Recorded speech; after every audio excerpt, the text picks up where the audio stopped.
What's up, everybody? Tyson Roush. Let's talk Jets. Hope everybody's having an excellent week.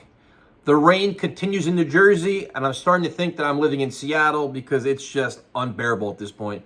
I just want to see sunshine, man. Sunshine and normal weather. I mean, this is just wild, especially as a commuter. The conditions have been difficult. Also, I have not been in a bar fight. I train fighters, and we have 3 guys getting ready for fights a week from Saturday down in Atlantic City. So the sparring and training gets a lot more intense. Sometimes you get clipped. So today in the NFL, big news as Stephon Diggs was traded to the Houston Texans. Right off the bat, you look at the Houston Texans as a team that's doing an excellent job building around C.J. Stroud. Regardless of what you think about Diggs, if you even get 1 or 2 good years out of him, man, that's just could be the missing piece for their puzzle as they try to build up their playoff appearance. But that is a young team that's clearly on the rise. But then once this trade happened, I got all kinds of text messages like, the AFC East is wide open. The Bills are on a decline and everything else. And I guess when you look at the AFC East, I'll say this. Start with the Patriots. Patriots, obviously, Belichick is gone. Enormous changing of the guard. But I think you're going to have a young, hungry, competitive team there. Mayo's a respected guy. I think they have a chip on their shoulder. You know, everybody's going to discount them. They're going to rally around that. I also like Jacoby Brissett a lot, a guy that I wanted the Jets to get. I think the last couple of years of the Patriots, they played good defense, good special teams. The quarterback play's been horrific. If Jacoby Brissett could be a calming force, this team could be, they're not going to be an easy out. I think at this point with the Jets, I don't discount nobody, man. Like, the Jets got a lot to prove because they haven't, look over the last, 13 years, they haven't made the playoffs. So it's not like they have this history of winning easy games or doing things. Like, they're rallying around late season performances when the season's over. So the Patriots, I'm not going to discount. The Miami Dolphins are really interesting. You know, back-to-back years going to the playoffs, didn't win a game. But slowly make sure McDaniel is growing out his offense to the high-flying mode he wants. But now the thing is, can they win on the road? Can they win in bad weather? Things like that. And what is Tua in a big spot? Have teams figured out a way to game plan against Tua and take things away from him where the offense becomes very stagnant. So you have them. Then you have the Buffalo Bills where I like Diggs a lot, man. I like the Bills a lot, to be honest with you, where I like the way they built their program. They faced adversity last year. They came back, storming back. They fired their coordinator midseason. They rallied around that. And Josh Allen remains one of the best quarterbacks in football. Like, when you have a great quarterback, you can never discount a team or just, discard them like, yeah, no, their run is over. They're not over, especially when you see the way Josh Allen played once they changed their offense. Now, you take Diggs out of that, he may run the ball more, or he may feel more free to spread the ball around. Sometimes when you have a guy like Diggs on the field, you feel obligated to give him the ball. He's a great playmaker, but you feel obligated to force some things in there.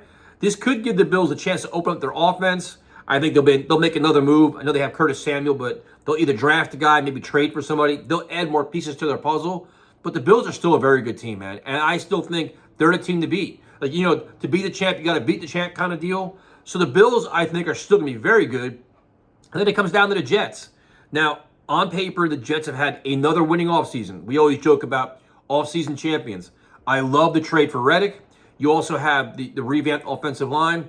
But there's still a lot of question marks here. And on and off the field, if we're being honest, first of all, you look at a revamped offensive line, how they play together, what level of player are we getting? Are we getting a very good Morgan Moses or a player on the decline? Are you getting a very good Tyron Smith or a player on Tyron Smith or a player on in the decline? I can't talk.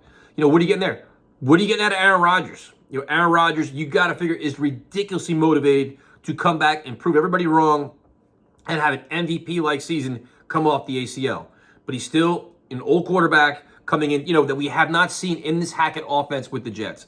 What is Aaron Rodgers? So on paper, you can say, you know what? You can make a case the Jets should compete for the AFC East. And me personally, that should be it. Like, the Jets' goal, this is as of when it should have been this entire offseason, is win the AFC East, get a home playoff game. That's where you start. That's it. Win the division. But can they do that? Do you have question marks? What is Aaron Rodgers going to be? If he's a top 10, top 12 quarterback, that's more than sufficient. You expect very good defensive play. You expect solid special teams.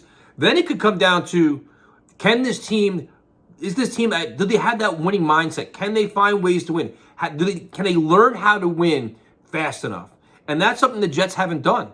So that comes down to Saleh and his staff. I mean, Rodgers will help, but Can this team win in a big spot? Can this team win with an enormous amount of pressure on them? Can Saleh and his staff go, outcoach the opposition?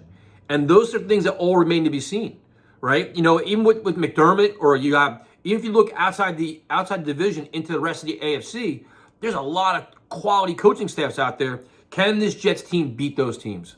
So in terms of, is the AFC East up for grabs? I think on paper, I think everybody's going to say it is, but I still think the Bills, are going to be the favorite until somebody can beat them and prove they can beat them. What you are on paper doesn't mean anything. You got to show it on the field starting week 1.